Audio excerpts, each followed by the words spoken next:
Hey, it's your buddy AJ from the Y-Files. And Hecklefish. Right, and Hecklefish. We just wanted to tell you that if you want to start a podcast, Spotify makes it easy. It'd have to be easy for humans to understand it. Will you stop that? I'm just saying. Spotify for podcasters lets you record and edit podcasts from your computer. I don't have a computer. Do you have a phone? Of course I have a phone. I'm not a savage. Well, with Spotify, you can record podcasts from your phone, too. Spotify makes it easy to distribute your podcast to every platform, and you can even earn money. I do need money. What do you need money for? You kidding? I'm getting killed on Guppy support payments. These 3 ex-wives are expensive. What, you don't want to support your kids? What are you, my wife's lawyer now? Never mind. And I don't know if you noticed, but all Y-Files episodes are video, too. And there's a ton of other features, but we can't be here all day. Will you settle down? I need you to hurry up with this stupid commercial. I got a packed calendar today. I'm sorry about him. Anyway, check out Spotify for podcasters. It's free, no catch, and you could start today. Are we done? We're done, but you need to check your attitude. Excuse me, but I don't have all day to sit here and talk about Spotify. Look, this would go a lot faster if you would just let me get through it without... This episode of the Y-Files is brought to you by Private Internet Access. On June 30th, 1908, a mysterious explosion shook the remote Siberian region of Tunguska. The blast flattened 80 million trees across 800 square miles. Every plant, every animal, every insect in the blast radius was vaporized. The shockwave was felt as far away as England. It looked like a comet impact, yet no crater was found and no debris was discovered. Scientists still can't explain what happened. But at that exact moment on the other side of the world, Nikola Tesla was conducting his latest experiment, transmitting massive amounts of electricity through the atmosphere. Tesla activated the generators in his lab and fired up Wardenclyffe Tower for one final dramatic test and sent millions of volts of electricity into the sky. After the test was complete, Tesla looked at the readings on his equipment and said, "Uh-oh."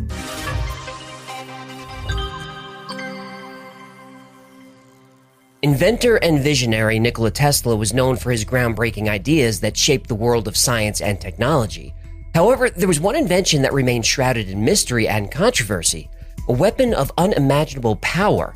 He called it the Tesla gun, but it became known by a more ominous name, the Tesla death ray. Tesla's fascination with electricity led him to conceive of a weapon that could destroy entire armies from a great distance. The science behind the death ray was based on Tesla's experiments with high-frequency electricity. Tesla believed that energy could be transmitted wirelessly over great distances. The weapon was designed as a large Tesla coil, which consisted of a series of capacitors that could store vast amounts of electrical energy. The energy was then released in a concentrated beam, which could be directed toward a target. Ooh, it sounds a lot like the Death Star. It does, but I don't think that's... Don't be so proud of this technological terror you've constructed. The ability to destroy a planet is insignificant when it comes to the power of the Force. Don't try to frighten us with your sorcerer's ways, Lord Hecklefish. Your sad devotion to that ancient religion has not helped you convince more people to join Patreon, or given you clairvoyance enough to see what videos the YouTube algorithm will I find your lack of faith disturbing, human. Enough of this. Lord Hecklefish, release him. Yes, you wish. Tesla wanted to create a weapon that could be powered by a small portable generator with enough power to destroy anything in its path. Fleets of planes, fields of tanks, and even entire cities. He described the potential of the death ray as a device that would harness unlimited free energy from the space all around us. I have harnessed the cosmic rays and caused them to operate a motor device. This new power for driving of the world's machinery will be derived from the energy which operates the universe. The cosmic energy, whose whole central source for the Earth is the sun, and which is everywhere present in unlimited quantities. Tesla's reasons for inventing the death ray were rooted in his strong belief in world peace. He hoped that the weapon would act as a deterrent to war, that if every nation possessed the ability to destroy each other, there'd be no point in waging war at all, and this ultimate weapon would usher in a new age of peace. All right, like how there's been world peace ever since the nuclear bomb was invented. Sarcasm. Sharp as a bowling ball, this human, eh? Obviously, political and military leaders were worried about Tesla's invention. Wherever they could, they tried to interfere. They prevented him from getting patents. They made it difficult for him to receive funding. It became a priority to do anything and everything possible to prevent Tesla from creating this weapon. But it didn't matter what they did. Tesla already built it. In 1908, just months before the Tunguska event, renowned explorer Admiral Robert Peary set out on an expedition to the North Pole, a feat that had never before been accomplished. Well, except for Santa and his wife, and a tiny reindeer, and Rudolph, and a whole buttload of elves.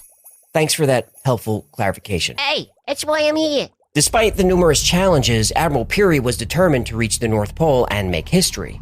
The journey would not be easy. The harsh Arctic environment made the expedition incredibly difficult and dangerous. The team faced extreme cold, blizzards, and unpredictable terrain. Despite these risks, Peary was determined to succeed, but he would need a new technology to help him navigate the desolate region. This is where Nikola Tesla came in. In 1904, Tesla developed a new type of radio receiver that could detect signals from the death ray. And this receiver was used by Admiral Peary during his North Pole expedition. And it was claimed that it helped him navigate through the hazardous Arctic terrain.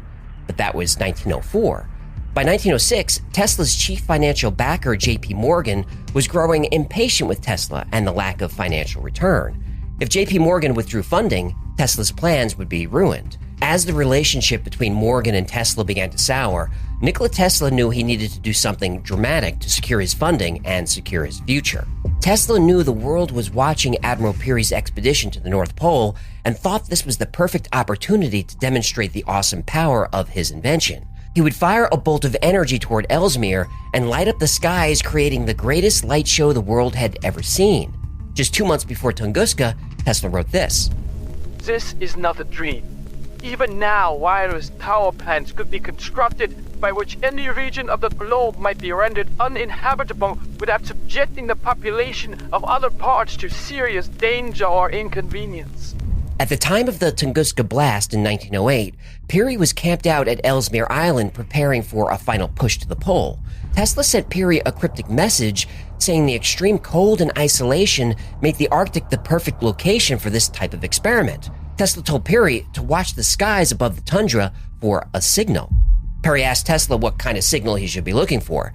Tesla told him that he'll know it when he sees it. Uh-oh. Back at Wardenclyffe Tower on the North Shore of Long Island, New York, the moment of truth had arrived. Tesla took a deep breath and activated the machine that would send the charged particles coursing through an intricate network of wires and coils. At first, the tower generated a low hum, but the sound grew louder and louder until it was a deafening roar.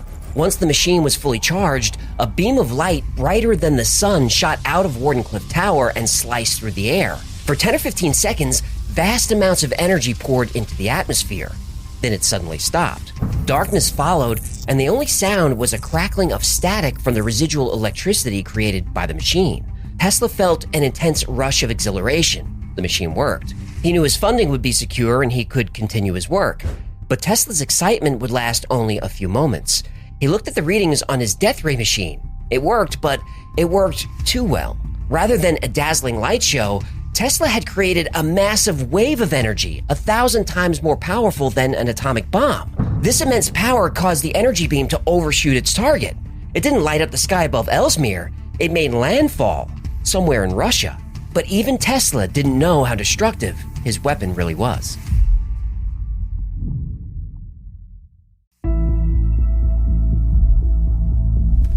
I woke up to the sound of the earth trembling beneath my feet.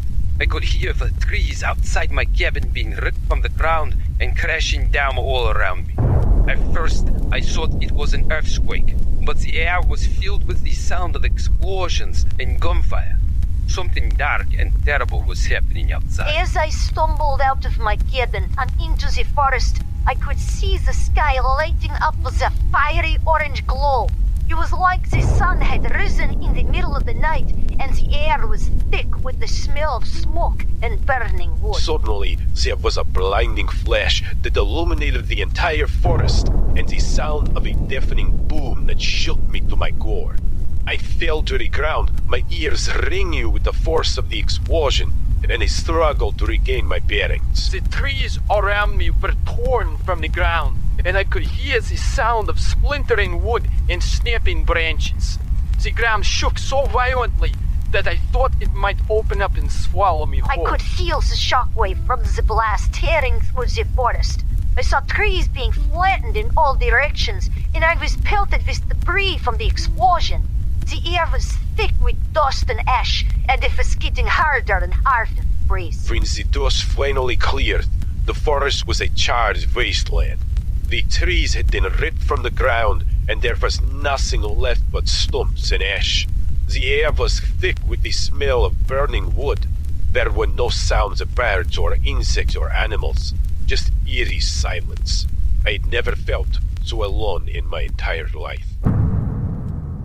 On June 30th, 1908, a massive explosion occurred in the remote Tunguska region of Siberia, releasing an estimated 15 megatons of energy. The explosion flattened an area of over 800 square miles. No animal or plant in the blast radius survived.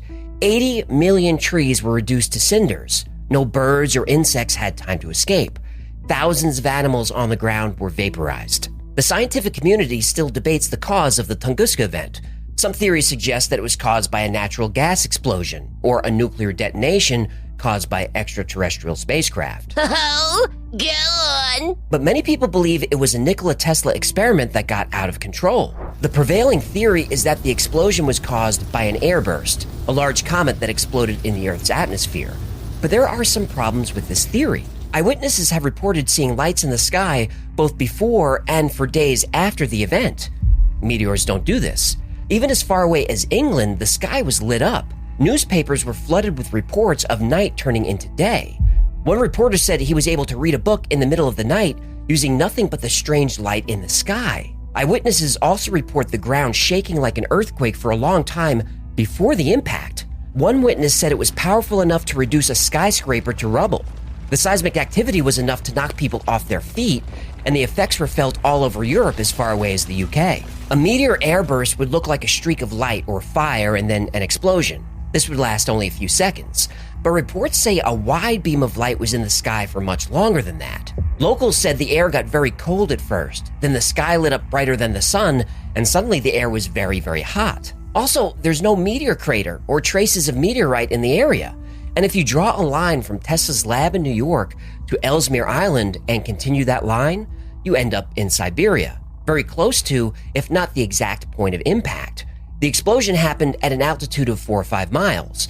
This is much higher than most meteor airbursts. Luckily, the impact zone happened in Siberia, one of the most remote places on Earth. Yeah, but what if this happened to a city? Well, if the Tunguska event were to occur over a major city, it would be bad. How bad? Oh no, here comes the scary music. The sudden explosion would generate a massive shockwave that would rip through the city like a tornado, demolishing buildings and all infrastructure in its path. The shockwave would be followed by a searing fireball that would incinerate everything, leaving behind nothing but smoldering ash. The sheer force of the explosion would create a hurricane of debris and shrapnel. Anything not firmly attached to the ground would be thrown into the air. Cars, trucks, boats, planes, people. The resulting firestorm would continue to spread, fueled by the intense heat and winds generated by the blast. Streets and buildings would be consumed by a raging inferno, trapping anyone who had survived the initial blast in an ocean of flames and smoke. In the aftermath of such an event, the death toll would be staggering, in the millions. The city and surrounding landscape would be unrecognizable. As frightening as it is that one man could create a device that could wreak this kind of devastation, it's even more frightening that another Tunguska event could happen anywhere, at any time, without warning. And if it does, there's nothing we could do to stop it. The death ray, also known as the Tesla gun, was a weapon that was said to be capable of destroying entire armies with a single shot. While Tesla's weapon is still shrouded in mystery and controversy, the idea of a directed energy weapon is based on sound scientific principles. So, of course, modern militaries are developing them. Same old story. Create technology that kills as many people as possible, then profit from it. Maybe these weapons are used to protect our freedom. Drink some more Kool-Aid, sheep. The basic principle of directed energy weapons, or DEWs, is the conversion of electrical energy into an electromagnetic or particle beam, which is then directed toward the target. The type of energy used and the method of delivery vary depending on the weapon. Some DEWs use lasers, some use microwaves, and others use particle beams. For example, lasers work by emitting a concentrated beam of light that can burn, blind, or disable a target. Microwave weapons use high-frequency electromagnetic radiation to heat up or damage the target. Particle beam weapons use accelerated charged particles, such as electrons or protons, to cause damage. The effectiveness of a directed energy weapon depends on several factors: the power of the energy beam, the duration of the beam, and the distance between the weapon and the target. Range is critical, especially if the target is moving, because the weapon has to be able to track and maintain a lock. Directed energy weapons are being deployed right now. They've been used to disable missiles, drones, and other airborne threats, as well as provide non-lethal crowd control measures. Nikola Tesla had a deep understanding of particle physics and electromagnetic theory. His energy weapon used particles. The particles, which could be electrons, protons, or ions, would be accelerated to high speeds and focused in a beam using powerful magnetic fields. The beam would then be directed at the target, where it would cause massive damage. But the idea of a directed energy weapon was around before Nikola Tesla. But if anyone could create it, it was him. Though no one officially saw it in use, Tesla claimed his prototype worked. Tesla himself fueled the speculation. He wrote several letters to the New York Times explaining the potential of his invention. As to projecting wave energy to any particular region of the globe, this can be done by my devices. The spot at which the desired effect is to be produced can be calculated very closely, assuming the accepted terrestrial measurements to be correct. But is this what really happened at Tunguska? Was the explosion the result of a Tesla experiment gone awry, like many people believe, or was it the result of a meteor airburst? What would be helpful is if we had modern evidence of a large meteor airburst to help us better understand Tunguska. We have it? We do. No! It happened in 2013. No! And this time, we have video. And it's terrifying.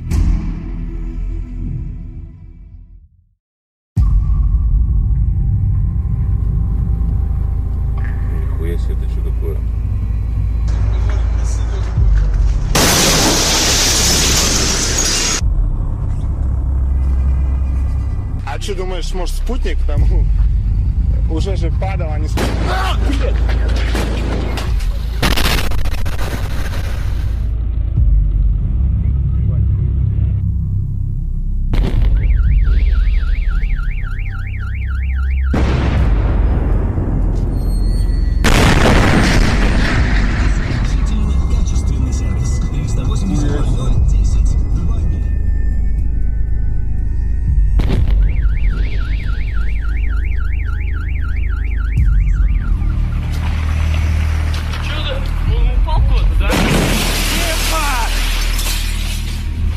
On February 15th, 2013, a blinding flash of light tore through the sky over the Russian city of Chelyabinsk, followed by a deafening explosion that shook the earth. Local residents were stunned, terrified, and confused. The event, which has since become known as the Chelyabinsk meteor, was one of the most dramatic and mysterious events in recent history and remains a testament to the scary power of the universe. The meteor that caused the Chelyabinsk event was estimated to be around 60 feet in diameter and weighed over 10,000 tons.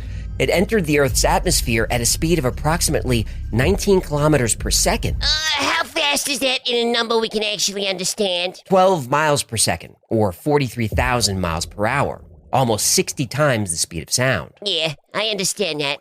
And now I'm terrified. The fireball glowed 30 times brighter than the sun, so bright and so hot that people suffered burns on their skin and damage to their eyes. The resulting explosion was estimated to be equivalent to 500 kilotons of TNT, making it one of the most powerful non-nuclear explosions ever recorded. The shockwave shattered windows, damaged over 1,000 buildings, and injured 1,500 people. Unlike Tunguska, scientists were able to study the Chelyabinsk meteor in detail. They found that the meteor was likely a remnant of the early solar system, and had been traveling through space for about 4.5 billion years before colliding with Earth. The Chelyabinsk event also served as a wake-up call for the scientific community because nobody saw it coming. There was zero warning. And these types of meteor airbursts and impacts happen every day. Whenever you see a shooting star, that's a small meteor burning up in the atmosphere. But larger impacts happen pretty often too. Every 10 or 15 years, but they usually happen over the ocean so we don't notice. But that's just dumb luck. The Tunguska event was 10,000 times more powerful than the one at Chelyabinsk, enough to easily wipe out a large city. But the Chicxulub impact that happened 66 million years ago, that wiped out about 75% of all species on Earth, including all the dinosaurs. And that wasn't even the biggest asteroid to hit the Earth, not even close. So it's not a matter of if it'll happen again, it's just a matter of when. Now, fortunately, scientists are taking this threat seriously. NASA's Double Asteroid Redirection Test, or DART mission, conducted a successful test on September 26, 2022. It intentionally slammed into the asteroid called Dimorphos and altered its orbit by 33 minutes. Now, that's not very much, but when considering the vast distances of space, a 33-minute change could be the difference between an asteroid passing by harmlessly or wiping out all life on Earth. There are over 1 million asteroids in our solar system, and NASA is currently tracking over 30,000 near-Earth asteroids, or NEAs, that are potential threats. Still, that's only 90% of the dangerous objects zipping around the solar system. Because look, the dinosaurs didn't have a space program. Well, What? lizard people have a space program. Everybody knows that. Oh, are lizard people going to protect us from asteroids? No way. Lizard people want an asteroid. It'll save them a lot of work when most humans are wiped out, and then they can enslave the rest of us. Well, that's reassuring. Don't worry. Lizard people are known to be strict but fair overlords. The universe is full of wonders, but also full of dangers. We have to do everything we can and deploy every possible resource to ensure that we don't experience another Chelyabinsk or another Tunguska or another Chicxulub. Our fate is up to us. And up to the lizard people. Please don't step on my lines when I'm trying to be dramatic and hopeful. Oh, excuse me. You have to acknowledge the lizard people. It's just Come a matter on, no of one time believes in before they lizard put all people, and you even if they humans did, in they should be chains more anyway. worried about asteroids. No, But the story of the Tunguska event, the Tesla death ray, and the potential connection between the two is an example of the power of human imagination and the endless possibilities of science and technology. While the theory that the death ray caused the explosion remains unproven, the story serves as a reminder of the potential that scientific discovery and technological innovation have to change the world. The legacy of Nikola Tesla is not just in his inventions, but also in his vision for the future. Tesla was a forward thinker who believed that science and technology held the key to a brighter and a better world. He once said, "We crave for new sensations but soon become indifferent to them. The wonders of yesterday are today common occurrences." Now that's certainly true. Look at smartphones. These devices are marvels of engineering, packed with advanced sensors, processors, and software that allow us to communicate, learn, and entertain ourselves in ways that were unimaginable just a few decades ago. Yet despite their incredible capabilities, we treat them as if they were as mundane as a toaster or a vacuum cleaner. The same can be said for many other innovations, from self-driving cars and drones to virtual reality and artificial intelligence. We've become so accustomed to the incredible power and potential of these technologies that we sometimes forget how amazing they truly are. But when Tesla said the wonders of yesterday are today common occurrences, he wasn't scolding us. That was a dream that he had. That technology, specifically his technology, would be available to everyone, everywhere in the world. Tesla's vision for the future was that science and technology would improve the human condition. He saw a world where energy was abundant and cheap, where people could communicate instantly across vast distances, and where machines could do the work that humans once had to do by hand. He believed that these advancements could lead to a better and more prosperous world for all, and he was right. 70% of all products we touch can be traced back to Tesla, including 100% of products that use electricity. His ideas continue to inspire. Electric cars, solar power, and wireless communication owe a debt to Tesla. In the end, the story of the Tunguska event and Tesla's death ray is not just about the potential for destruction and chaos, but also about the incredible power of human ingenuity and the limitless potential of science and technology. Tesla said, "The present is theirs. The future for which I really work is mine." But because of him, the future now belongs to all of us. I just hope we use it wisely.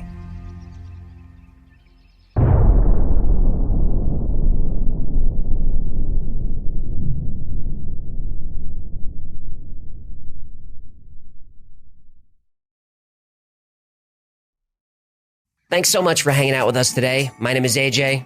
That's Hecklefish. This has been the Y-Files. If you had fun or learned anything, do me a favor and like, subscribe, share, comment. That stuff really helps the channel. And like most topics we cover here, today's was recommended by you. So if there's a story you'd like to see or learn more about, go to theyfiles.com/tips. Special thanks to our patrons who make this channel possible. We couldn't do this without you guys. I'm constantly amazed by your generosity and grateful that you're out there. And if you'd like to support the channel and become part of our community, consider becoming a member on Patreon or grab something from the Y-File store. But whatever you do, don't buy a crab cat coffee mug. Why not? Because that's how you summon a crab cat. Oh, there's no such thing. See you, the crab cat. That's gonna do it. Until next time, be safe, be kind, and know that you are appreciated.